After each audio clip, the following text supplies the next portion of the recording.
And this is how I did it and became the FM World Champion. Ladies and gentlemen, your winner of the Streamer Showdown, Season 3, Zeev and Shannon, everybody.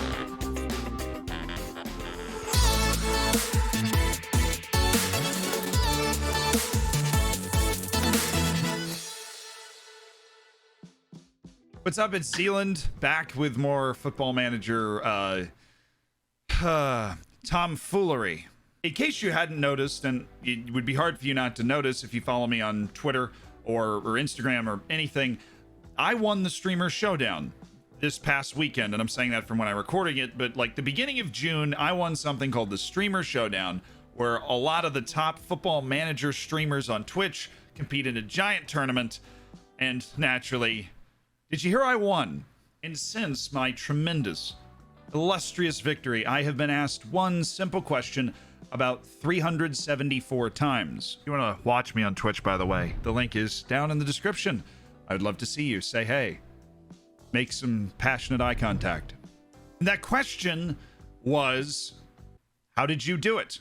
How did you go from second to last place in the Streamer Showdown League to actually winning the whole thing? As you might have hoped, I've broken it down in typical Zealand fashion into not one, not two, but 3 sections. First, what went wrong for me in the league. 2, what I did to research my foes and fix it. And then 3, how it played out and the adjustments I made as I went forward through the knockout stages. And all of this will be brought to you by our wonderful editor, Reese, who you can check out on YouTube and Twitter and everything else he tells me to put in the description, because we would not be what we are without him. He's half of the team. He's just not the half of the team with the pretty face. Just kidding. He's better looking than I am. You can see for yourself in the links. Ha, what a pitch. Smash the like button right now and subscribe. Did I do that right? The Streamer Showdown is made up of 3 parts to make it a full competition. We're given a budget of what's, for me, $643 million. We have to pick 20 players and fill out the 20-player team. We'll be given 1 league where 15 of the 20 players have to come from. So La Liga, or in this case, it was La Liga. The other 5 players can be from La Liga if you want them to be, but you can pick them from the Prem, Ligue 1, Serie A, and Bundesliga. So they're just the top leagues to make the database nice and small and have us lock in on a few players and kind of competing for their signatures with the budget. Once you've drafted your team in a snake draft that goes back and forth, you then play a league where you play every other team. So 7 games against the 7 other people besides me, and then you get slotted into a position 1 through 8. On the Sunday after this league Saturday, you then play in a knockout tournament where the first place finisher from the league plays 8, 2 plays 7, and so on and so forth. Now that you understand what's happening, let's look at how I actually went about building and drafting my team. So we have enough money that we really can get a lot of the best players in the world, but you can't get all of the best players in the world, and you really have to balance signing somebody like Kylian Mbappe with having somebody in the starting lineup like Francis Coquelin, who's not considered a world-class player. Definitely not by most people in England. I tried to draft my team into 3 sections, really. I had my defense, my midfield, and then my front 3, and I wanted to divide it as like a 4-3-3 proposition. I was looking for a couple of particular things. I wanted very good fullbacks because I felt like that was going to contribute. I was going to add more to my team than getting very good at certain other positions. So I didn't go huge with center backs. What I did do is get fast center backs. So not only did I get Joe Gomez, who's just like pretty good at everything, Gabi Paulista is also a center back who can play at a pretty high level, and he's very athletic. My midfield, I got 2 guys that work hard and fill space, and Arturo Vidal and Coquelin. Then I got Isco, a guy who is basically the opposite. He lacks a lot of the physical skills, but he's incredibly technical, intelligent, and a playmaker who can pick out a ball. I splashed cash on the front, particularly the front 2 with Luis Suarez and Kylian Mbappe, because these are the guys that should get paid the most money, and so I should pay the most money for them because they can win me the matches or lose me the matches depending on how they're finishing. There's a lot of irony in this, actually, based off the way it played out. Then I picked Rodrigo because he's creative and really annoying when he has the ball. He's just one of those players that if we click on him and look at it, he's just give him the ball and let him run. He just controls the ball very well, and that is just it's annoying. As for the bench, you want one or two people that can fill in on each level. So Toko Akambe in the forward spot. In the midfield spot, I had Jose Campagna. Then I had Musa Wage and Kolarov as the potential fullback replacements, and Joseph Aidu as the center back replacement. Notice I didn't even mention goalkeeper. I just found a guy that had pretty good reflexes and cost me about 10 million and threw him in there. Sergio Rico. Good for him. He's on the team. And once I drafted my team, I had a particular way that I wanted them to play. But what you cannot be afraid of doing is having multiple options, because you need these multiple options if you're like me and the first idea you think of really sucks. Sometimes the first plan you come up with is just not going to work. As you can see, I ended up losing 5 of my 7 matches in the Streamer Showdown League. I had been struggling endlessly with this whole fullbacks up on the side, these wing backs up on the side in a formation like this against people like Ben, that just deployed this against me to no end, and I could not figure out a way to get through it. And I figured this was going to be the tidiest defensive formation I'd ever come up with. And lo and behold, I lose the first game to Alcott, James Lawrence Alcott, who I love. Check him out on YouTube, by the way. I really have played Football Manager a lot more intensively than he has. So we had higher expectations for the result in our first match. That's when I probably should have known we need to leave this formation alone.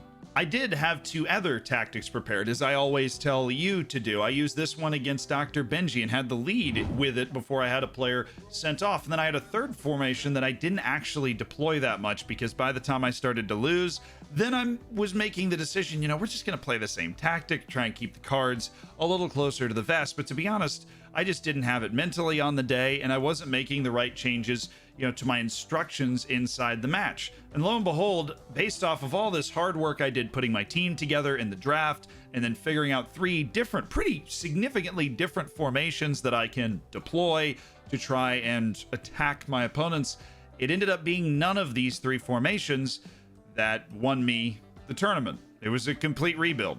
When I came out of the league stage of the tournament, I realized that I had a couple of problems. One was I was certainly not organized enough at the back. So despite the fact that I had struggled to break down high wingbacks in the past, it clearly was not something that was working for me, even though that's something that I had planned to use throughout the tournament. So this is something I needed to address. The other issue that I had was I was abysmal on set pieces, my long throws, my corners. Now, obviously, I had fast center backs. I was creating nothing. My short corner routine that I'd cooked up was not taking advantage of holes in the defense the way I'd planned, and I was just being victimized defensively in these same setups. So I needed to somehow, inside 24 hours, fix those problems without changing the players.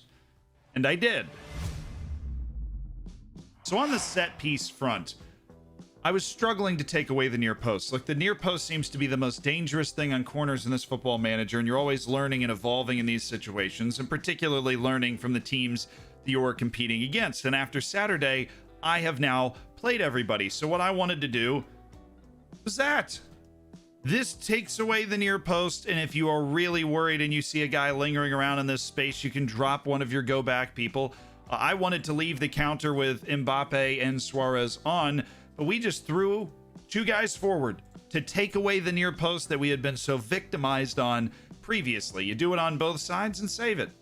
Easy. But the real genius for me came in the corner attack. This got us multiple goals. So my corner attacking before we went into the knockout stages, so for the league, it looked like this. It's a very standard move.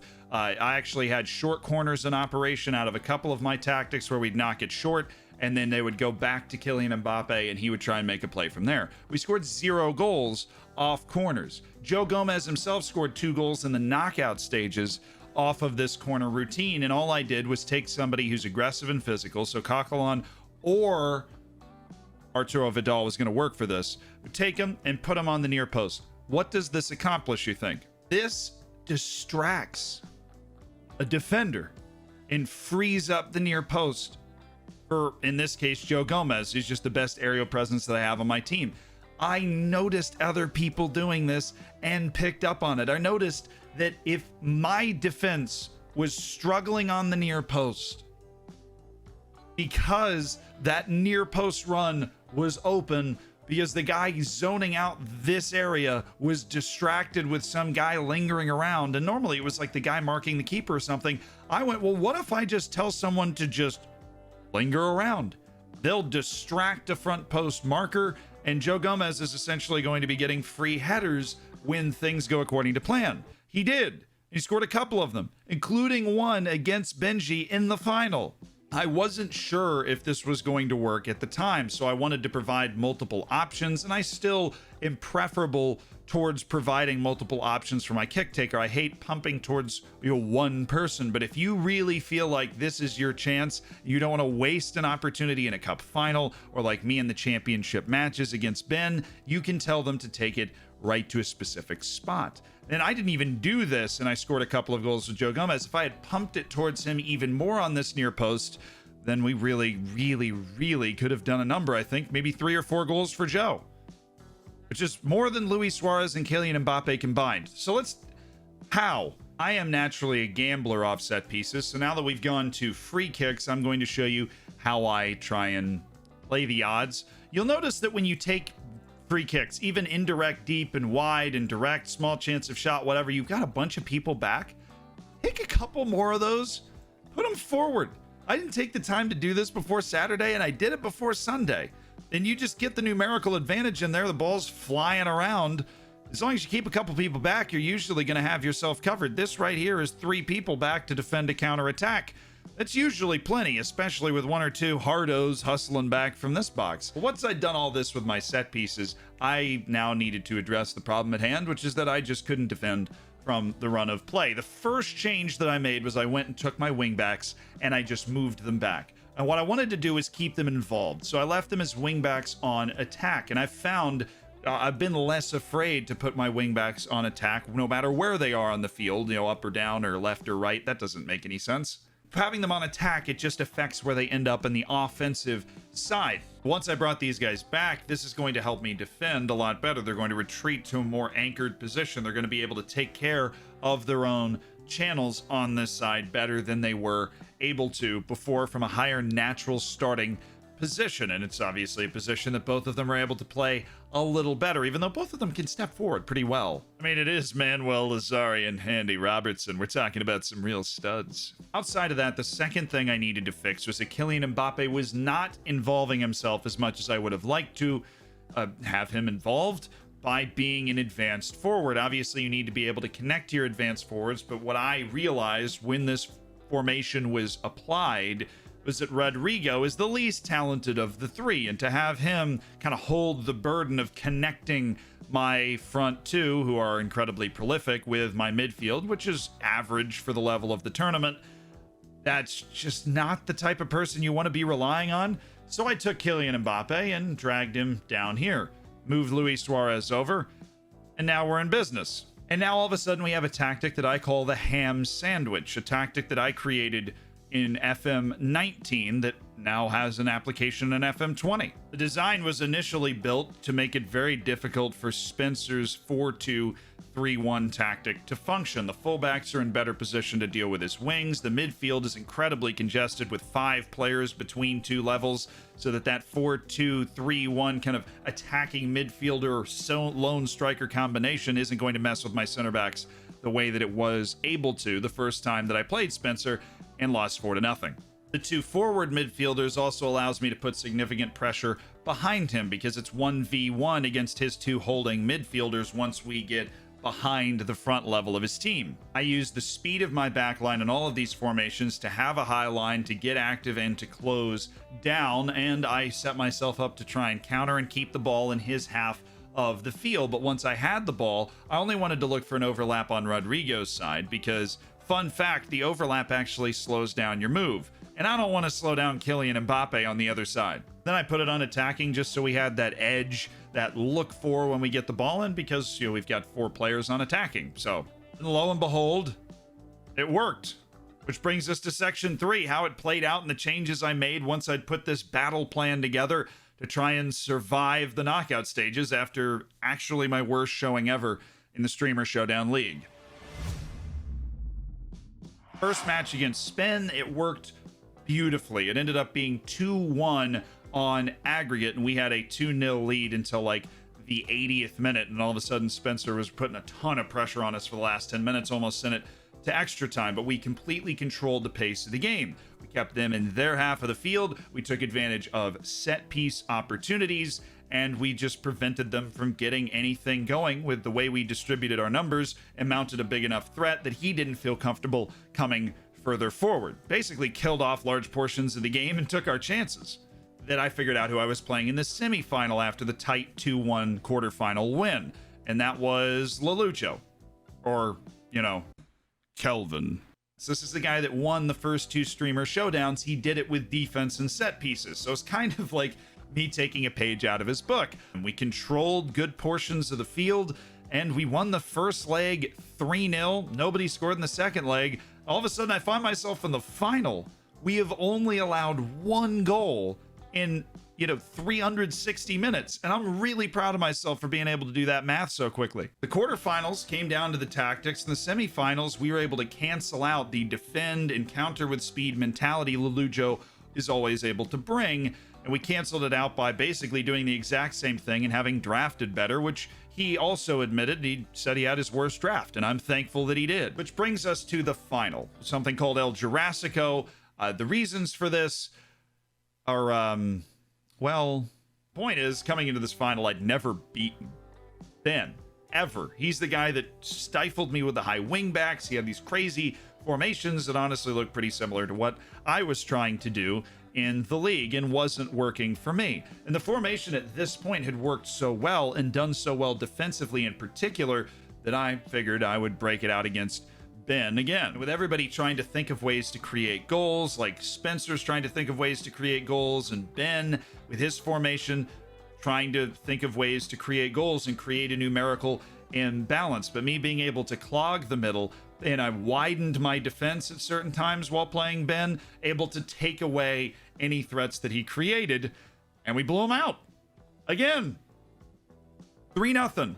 That's why I said again, we'd never beaten Ben before. I'm somebody that was known for pausing a lot, but this was an excellent bit of evidence, and if it's not broke, you don't fix it. As I got towards the end of the second legs of all of these matches, because even the final was over 2 legs, you put on your time wasting, you lower your tempo, you lower your passing, but let them carry the burden of trying to figure out how to break you down. If your tactic is doing what you're hoping it's doing, keeping the opponent in their half of the field because you drafted a team that could do that, and taking advantage of your set piece chances and opposition mistakes, then just let your team do that. Don't overmanage. Ben made it nervous in the second leg. Come on, T-Bar. Oh, Cotswold's done it, viewers! He was actually able to score a couple of goals. Suarez got sent off. We ended up in this whole tricky situation, but we reorganized ourselves. We were able to take away the middle of the park again, force the ball out wide, and then defend it there. And defense wins championships. That's a saying in the United States, and it's a saying that carried me all the way to a Streamer Showdown win, because we played 6 matches in the knockouts.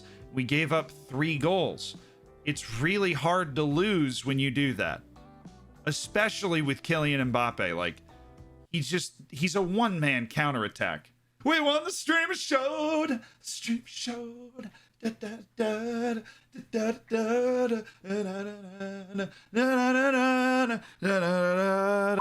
If you want to watch the next Streamer Showdown, you're like, wow, this sounds cool. Dr. Benji's the guy that puts it together in collaboration with all the people that are in it. And it's kind of a rotating cast, but I'll be there as the champion next time. And hopefully by the time this video comes out, it'll be linked down below. You can check that out. And I hope to see you on stream.